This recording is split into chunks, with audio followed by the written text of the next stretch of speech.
ಮಂಡ್ಯದಲ್ಲಿ operation Gajendra big success ಆಗಿದೆ. ನಾಲೆಗೆ ಬಿದ್ದ ಕಾಡಾನೆ ಮರಿಯನ್ನ ಸುರಕ್ಷಿತವಾಗಿ ರಕ್ಷಣೆ ಮಾಡಲಾಗಿದೆ. ಕಾಡಿಗೆ ವಾಪಸ್ ಆ ಕಾಡಾನೆ ಮರಿಯನ್ನ ಬಿಟ್ಟು ಬರಲಾಗಿದೆ, ಸ್ಥಳಾಂತರ ಮಾಡಲಾಗಿದೆ.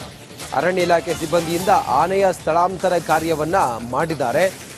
ಆನೆಯ ಆರೋಗ್ಯವನ್ನ ತಪಾಸಣೆ ನಡೆಸಿ ವೈದ್ಯರು ಆನಂತರ ಆನೆಯನ್ನ ಕಾಡಿಗೆ ಬಿಟ್ಟಿದ್ದಾರೆ.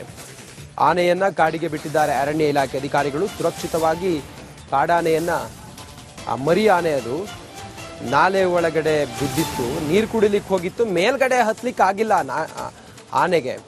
ಪಾಪ ಎಷ್ಟು ಒದ್ದಾಡಿತ್ತೋ ಏನೋ ಮೇಲ್ಗಡೆ ಬರ್ಲಿಕ್ಕಾಗದೆ. ಅರಣ್ಯ ಇಲಾಖೆ ಅಧಿಕಾರಿಗಳು ಬಂದು ಸಿಬ್ಬಂದಿಯಲ್ಲಿ ಆ ಕಾಡಾನೆ ಮರಿಯನ್ನ ಮೇಲಕ್ಕೆ ಕ್ರೇನ್ ಮೂಲಕ ಎತ್ತಿದ್ರು. ಕ್ರೇನ್ ಮೂಲಕ ಎತ್ತಿ ಆ ಕಾಡಾನೆಯ ಮರಿಯನ್ನ ಸುರಕ್ಷಿತವಾಗಿ ಕಾಡಿಗೆ ಬಿಟ್ಟಿದ್ದಾರೆ. ಅರವಳಿಕೆ ಚುಚ್ಚುಮದ್ದನ್ನು ಕೊಟ್ಟು ಆ ಕಾಡಾನೆ ಮರಿಯನ್ನ ಮೇಲಕ್ಕೆ ಲಿಫ್ಟ್ ಮಾಡಿ ಆ ನಂತರ ಆ ಮರಿಯನ್ನ ವೈದ್ಯಕೀಯ ತಪಾಸಣೆ ಮಾಡಿ ಕಾಡಿಗೆ ಬಿಟ್ಟು ಬಂದಿದ್ದಾರೆ.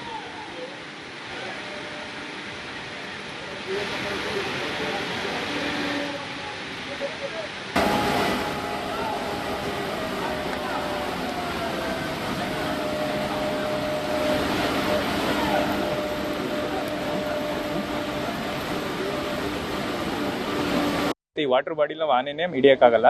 But still we have planned so many things and senior doctors ಇರ್ಬೋದು, ಸೌತ್ ಆಫ್ರಿಕಾದಿಂದ ನಮ್ಮ ಸೀನಿಯರ್ ಡಾಕ್ಟರ್ಸು ಮತ್ತೆ ಸನತ್ ಮುಲಿಯಾ ಅಂತೇಳಿ WI ಇಂದ, ಸೊ ಎಲ್ಲರದು ಒಂದು ಒಪಿನಿಯನ್ ತಗೊಂಡು ಕೊನೆಯಲ್ಲಿ ನಾವು ಇದು ಸ್ಟ್ರೆಚರ್ ಪ್ಲಾನ್ ಬಂತು. ಸ್ಟ್ರೆಚರ್ ಅನ್ನು ಹೆಂಗ್ ಮಾಡೋದು ಅನ್ನೋದು ಕೂಡ ತುಂಬಾ ದೊಡ್ಡ ಇದಿತ್ತು. ಅದೃಷ್ಟಕ್ಕೆ ನಮ್ಗೆ ಇಲ್ಲೇನೆ ಅದು ಗೇಟ್ ತರ ಸಿಕ್ತು. ಅದನ್ನ ನಾವು ವೆಯ್ಟ್ ತಡೆಯುತ್ತಾ ಅಂತೇಳಿ ಕ್ರೇನ್ಗಳು ಬೆಂಗಳೂರಿಂದ ಕ್ರೇನ್ ತರಿಸಿ, ಸೊ ಅದು ಆ ಡೆಪ್ತ್ ಒಂದು 60 ಫೀಟಿಂದ ಮೇಲಿದೆ. ಇದು ಆ ಡೆಪ್ತ್ ಇಂದ ಎತ್ತೋದು ಹೇಗೆ ಅಂತೆಲ್ಲ ಮಾಡಿದಾಗ ನಮಗೆ 1 or 2 days ಬರ್ತಾ ಇತ್ತು. ಮತ್ತೆ ಅನಿಮಲ್ನ ಕೂಡ ಕಂಟಿನ್ಯೂಸ್ ಆಗಿ ನಾವು ಮಾನಿಟರ್ ಮಾಡ್ತಾ ಇದ್ವಿ. ಸೊ ಈ ನೀರಲ್ಲೇ ಇರೋದ್ರಿಂದ ಅದಕ್ಕೇನಾಯ್ತು, ಫೂಟ್ ಮತ್ತೆ ಟ್ರಂಕ್ ಅದು ಮಾಯಿಶ್ಚರ್ ಜಾಸ್ತಿ ಆಗಿ ಆಲ್ಮೋಸ್ಟ್ ನೀರಲ್ಲಿ ಬೆರ್ತ್ಕೊಳ್ಳುತ್ತೆ ಅಂತ ಹೇಳೋ ಕಾಲ ಆ ಥರ ಆಗ ಸ್ಟಾರ್ಟ್ ಆಯಿತು. ಸೊ ಅನಸ್ತೀಶಾ ಕೊಡೋಕ್ಕೂ ನಮಗೆ ಪ್ರಾಬ್ಲಮ್ ಇರುತ್ತೆ. ಆದರೂ ಸ್ಟಿಲ್ ಇದರಲ್ಲಿ ಮಾಡಿದ್ವಿ. ಆನೆಗೆ ಈಗ ಸದ್ಯಕ್ಕೆ ಆನೆಗೆ ತೊಂದರೆ ಏನಿಲ್ಲ. ಸೊ ಮೈನ್ ಏನಪ್ಪ ಅಂದ್ರೆ ಕಾಲಲ್ಲಿ ಮಾತ್ರ ಅದು ಮಾಯಿಶ್ಚರ್ ಕಂಟೆಂಟ್ ಜಾಸ್ತಿ ಇರೋದ್ರಿಂದ ಅದು ಈಚೆಗೆ ಬಂತು ಅಂದ ತಕ್ಷಣ, ಬಿಸಿಲು ಬಂದ ತಕ್ಷಣ ಸರಿ ಹೋಗುತ್ತೆ. ಅದನ್ನ ಬಿಟ್ಟರೆ ಹೆಲ್ತ್ ಇಶ್ಯೂ ಏನಿಲ್ಲ.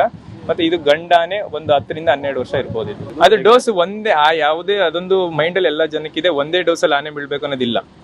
ಸೊ 2 ಡೋಸು ಮಾಡ್ಬೋದು, 3 ಡೋಸು ಮಾಡ್ಬೋದು. ಟಾಪ್ ಅಪ್ ಅಂತ ಮಾಡ್ತಿರ್ತೀವಿ ನಾವು.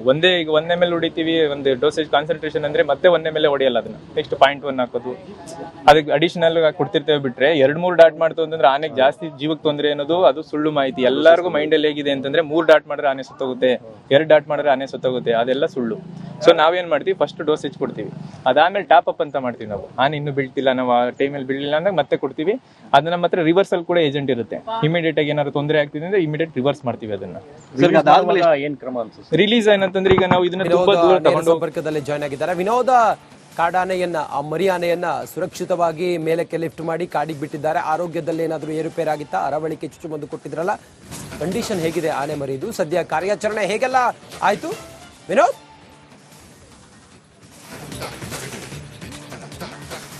ರಂಜಿತ್, ಈಗಾಗಲೇ ಬೆಳಗ್ಗೆಯಿಂದ ಇವತ್ತು ಏನೋ ಕಾಡಾನೆ ಕಾರ್ಯಾಚರಣೆ, ಸೆರೆ ಹಿಡಿಯುವಂತಹ ಕಾರ್ಯಾಚರಣೆ ಈಗ ಯಶಸ್ವಿಯಾಗಿರುವಂಥದ್ದು. ಬಹಳ ಪ್ರಮುಖವಾಗಿ ನೀವು ದೃಶ್ಯ ಗಮನಿಸ್ತಾ ಇರ್ಬೋದು. ಶಿವನ ಸಮುದ್ರದ ಏನೋ ಖಾಸಗಿ ವಿದ್ಯುತ್ ಉತ್ಪಾದನೆ ಮಾಡುವಂತಹ ಸ್ಥಳ ಏನಿದೆ, ಈ ಒಂದು ಸ್ಥಳದಲ್ಲೇ ಕಾಡಾನೆ ಭಾನುವಾರ ಮಧ್ಯಾಹ್ನ ಬಿದ್ದಿರುವಂಥದ್ದು ಈಗಾಗಲೇ ಅರಣ್ಯ ಇಲಾಖೆ ಸಿಬ್ಬಂದಿಗಳಿಗೆ ಕಂಡು ಬಂದಿದೆ. ಎಲ್ಲೇ ಬೆಳಿಗ್ಗೆಯಿಂದಲೂ ಕೂಡ, ಅಂದ್ರೆ ಭಾನುವಾರದಿಂದಲೂ ಕೂಡ ಇದೆಲ್ಲ ಮತ್ತೆ ವಾಪಸ್ ಕಾಡಿಗೆ ಕಳಿಸುವಂತಹ ಕೆಲಸವನ್ನ ಅರಣ್ಯ ಇಲಾಖೆ ಸಿಬ್ಬಂದಿಗಳು ಕೂಡ ಮಾಡ್ತಾ ಇದ್ರು. ಏನೋ ಅಲ್ಲಿ ಇದು ಕಾಣ್ತಾ ಇದೆ, ಬ್ರಿಡ್ಜ್ ಕಾಣ್ತಾ ಇದೆ, ಆದ್ರೆ ಈ ಭಾಗದಲ್ಲಿ ಏನೋ ಒಂದು ಹೊಳೆ ಬರುತ್ತೆ. ಸೊ ಹೀಗಾಗಿ ಆ ಮೂಲಕವಾಗಿ ಆನೆ ಈ ಭಾಗಕ್ಕೆ ಬಂದಿದೆ ಅಂತೇಳಿ ಈಗಾಗಲೇ ಸಿಬ್ಬಂದಿಗಳು ಕೂಡ ಸಾಕಷ್ಟು ಮಾಹಿತಿಯನ್ನು ಕೊಡ್ತಾ ಇರುವಂತದ್ದು.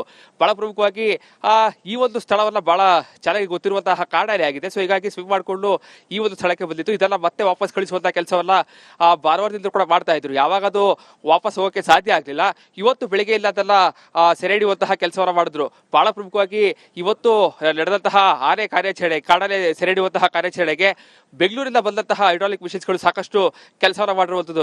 ಬೆಳಿಗ್ಗೆಯಿಂದಲೂ ಕೂಡ ಸುಮಾರು 100ಕ್ಕೂ ಹೆಚ್ಚು ಸಿಬ್ಬಂದಿಗಳು, ಮೈಸೂರು, ಮಂಡ್ಯ ಅರಣ್ಯ ಇಲಾಖೆ ಸಿಬ್ಬಂದಿಗಳು ಮತ್ತು DFO ಎಲ್ಲರೂ ಕೂಡ ಇವತ್ತು ಅರಣ್ಯ ಇಲಾಖೆ ಈ ಒಂದು ಕಾರ್ಯಾಚರಣೆ ಭಾಗಿಯಾಗಿದ್ರು. ಮೊದಲಿಗೆ ಏನೊಂದು ಬೃಹತ್ ಕೇಜನ್ನ ಒಳ ಬಿಡುವ ಮೂಲಕವಾಗಿ, ಜೊತೆಗೆ ಆನೆಗೆ ಒಂದಷ್ಟು ಆಹಾರವನ್ನು ಹಾಕುವ ಮೂಲಕವಾಗಿ ಅದನ್ನ ಸೆರೆ ಹಿಡಿಯುವಂತಹ ಕೆಲಸಕ್ಕೆ ಮುಂದಾದ್ರು. ಆರಂಭದಲ್ಲಿ ಕಾಡಾನೆ ಏನೋ ಅರಣ್ಯ ಇಲಾಖೆ ಸಿಬ್ಬಂದಿಗಳು ಕೊಟ್ಟಂತಹ ಏನೋ ಆಹಾರವನ್ನು ತಿನ್ನೋದಿಲ್ಲ. ತದನಂತರದಲ್ಲಿ ಅದು ಕೂಡ ಕಳೆದ 2 ದಿನಗಳಿಂದಲೂ ಕೂಡ ಆಹಾರ ಇಲ್ಲದಂತೆ ಒಂದಷ್ಟು ಸುಸ್ತಾಗಿರುತ್ತೆ. ಸೊ ಆ ಸಂದರ್ಭದಲ್ಲಿ ಯಾವಾಗ ಸಿಬ್ಬಂದಿಗಳು ಕೊಟ್ಟಂತಹ ಒಂದಷ್ಟು ಆಹಾರವನ್ನು ತಿನ್ನೋಕೆ ಶುರು ಮಾಡ್ತು, ತದನಂತರದಲ್ಲಿ ಟ್ರ್ಯಾಕ್ಲೆಸ್ ಮಾಡಿದ್ರು. ಆ ಮೊದಲಿಗೆ ಅದು ಸ್ವಲ್ಪ ಚುಚ್ಚುಮದ್ದನ್ನು ಕೊಟ್ಟ ಸಂದರ್ಭದಲ್ಲಿ ಒಂದಷ್ಟು ಆ ಕಡೆ ಈ ಕಡೆಗೆ ಓಡಾಡುವಂತಹ ಕೆಲಸವನ್ನು ಮಾಡ್ತು. ತದನಂತರದಲ್ಲಿ ಯಾವಾಗ ಮತ್ತೊಂದು ಬಾರಿ ಕೊಟ್ಟ ಸಂದರ್ಭದಲ್ಲೂ ಕೂಡ ಅದು ಟ್ರ್ಯಾಕ್ಲೆಸ್ ಸಂದರ್ಭದಲ್ಲಿ ಅಲ್ಲೇ ಕುಸಿದು ಕೆಳಗೆ ಬಿದ್ದು, ಆ ಸಂದರ್ಭದಲ್ಲಿ ಒಂದು ಕಬ್ಬಿಣದ ರಾಡನ್ನ ಅಂದರೆ ಕ್ರೇನ ಮೂಲಕವಾಗಿ ಕೆಳಭಾಗಕ್ಕೆ ಹೋದಂತಹ ಸಿಬ್ಬಂದಿಗಳು ಆ ಆನೆಯನ್ನ ಮೇಲೆತ್ತುವ ಕೆಲಸವನ್ನು ಕೂಡ ಸಾಕಷ್ಟು ಯಶಸ್ವಿಯಾಗಿ ಮುಕ್ತಾಯಗೊಳಿಸಿದ್ದಾರೆ. ಸದ್ಯಕ್ಕೆ ಆ ಕಾಡಾನೆಯಲ್ಲಿ ಈಗಾಗಲೇ ಏನೋ ಯಶಸ್ವಿಯಾಗಿ ಕಾಡಿಗೆ ಕೂಡ ಬಿಟ್ಟಿರುವಂತದ್ದು. ಸುತ್ತಲೂ ನೋಡ್ತಾ ಇರಬಹುದು, ಈಗಾಗಲೇ ಏನೋ ಬೃಹತ್ ಏನೋ ಅರಣ್ಯ ಪ್ರದೇಶ ಇರುವಂತಹ ಸ್ಥಳ ಇದಾಗಿದೆ. ಸೊ ಹೀಗಾಗಿ ಈ ಒಂದು ಸ್ಥಳದಲ್ಲಿ ಸಾಕಷ್ಟು ಕಾಡಾನೆಗಳು ಓಡಾಟ ನಡೆಸ್ತವೆ. ಸೊ ಹೀಗಾಗಿ ಇನ್ನು 1 ವಾರಗಳ ಕಾಲ ಆ ಒಂದು ಕಾಡಾನೆ ಮೇಲೆ ಡ್ರೋನ್ ಮೂಲಕವಾಗಿ ಕಣ್ಗಾವಲು ಇಡೋದಕ್ಕೆ ಈಗಾಗಲೇ ಸಿಬ್ಬಂದಿಗಳು ನಿರ್ಧಾರವನ್ನು ಮಾಡಿದ್ದಾರೆ.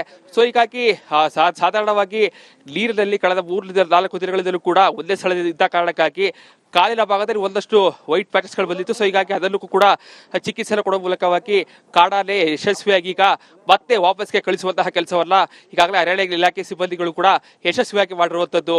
ರಂಜಿತ್, ವಿನೋದ್, ಕಾರ್ಯಾಚರಣೆ ಎಷ್ಟು ಚಾಲೆಂಜಿಂಗ್ ಆಗಿತ್ತು ವಿನೋದ್?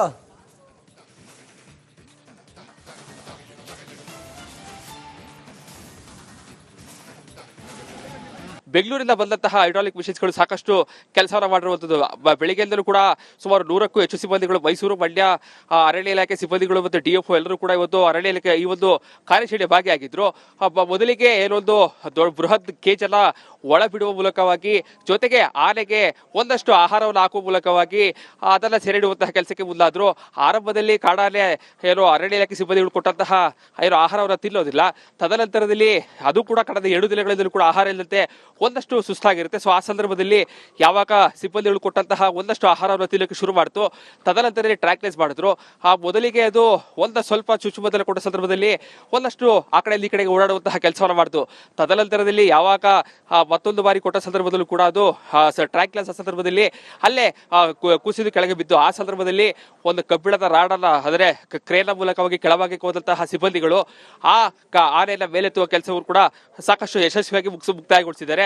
ಸದ್ಯಕ್ಕೆ ಆ ಕಾಡಾನೆಯಲ್ಲಿ ಈಗಾಗಲೇ ಏನೋ ಯಶಸ್ವಿಯಾಗಿ ಕಾಡಿಗೆ ಕೂಡ ಬಿಟ್ಟಿರುವಂತದ್ದು. ಸುತ್ತಲೂ ನೋಡ್ತಾ ಇರಬಹುದು, ಈಗಾಗಲೇ ಏನೋ ಬೃಹತ್ ಏನೋ ಅರಣ್ಯ ಪ್ರದೇಶ ಇರುವಂತಹ ಸ್ಥಳ ಇದಾಗಿದೆ. ಸೊ ಹೀಗಾಗಿ ಈ ಒಂದು ಸ್ಥಳದಲ್ಲಿ ಸಾಕಷ್ಟು ಕಾಡಾನೆಗಳು ಓಡಾಟ ನಡೆಸ್ತವೆ. ಸೊ ಹೀಗಾಗಿ ಇನ್ನು 1 ವಾರಗಳ ಕಾಲ ಆ ಒಂದು ಕಾಡಾನೆ ಮೇಲೆ ಡ್ರೋನ್ ಮೂಲಕವಾಗಿ ಕಣ್ಗಾವಲು ಇಡೋದಕ್ಕೆ ಈಗಾಗಲೇ ಸಿಬ್ಬಂದಿಗಳು ನಿರ್ಧಾರವನ್ನು ಮಾಡಿದ್ದಾರೆ. ಸೊ ಹೀಗಾಗಿ ಸಾಧಾರಣವಾಗಿ ನೀರಿನಲ್ಲಿ ಕಳೆದ 3-4 ದಿನಗಳಿಂದಲೂ ಕೂಡ ಒಂದೇ ಸ್ಥಳದಲ್ಲಿ ಇದ್ದ ಕಾರಣಕ್ಕಾಗಿ ಕಾಲಿನ ಭಾಗದಲ್ಲಿ ಒಂದಷ್ಟು ವೈಟ್ ಪ್ಯಾಚಸ್ಗಳು ಬಂದಿತ್ತು. ಸೊ ಹೀಗಾಗಿ ಅದನ್ನು ಕೂಡ ಚಿಕಿತ್ಸೆಯನ್ನು ಕೊಡುವ ಮೂಲಕವಾಗಿ ಕಾಡಾನೆ ಯಶಸ್ವಿಯಾಗಿ ಈಗ ಮತ್ತೆ ವಾಪಸ್ಗೆ ಕಳಿಸುವಂತಹ ಕೆಲಸವನ್ನ ಈಗಾಗಲೇ ಅರಣ್ಯ ಇಲಾಖೆ ಸಿಬ್ಬಂದಿಗಳು ಕೂಡ ಯಶಸ್ವಿಯಾಗಿ ಮಾಡಿರುವಂತದ್ದು. ರಂಜಿತ್, ವಿನೋದ್, ಕಾರ್ಯಾಚರಣೆ ಎಷ್ಟು ಚಾಲೆಂಜಿಂಗ್ ಆಗಿತ್ತು ವಿನೋದ್?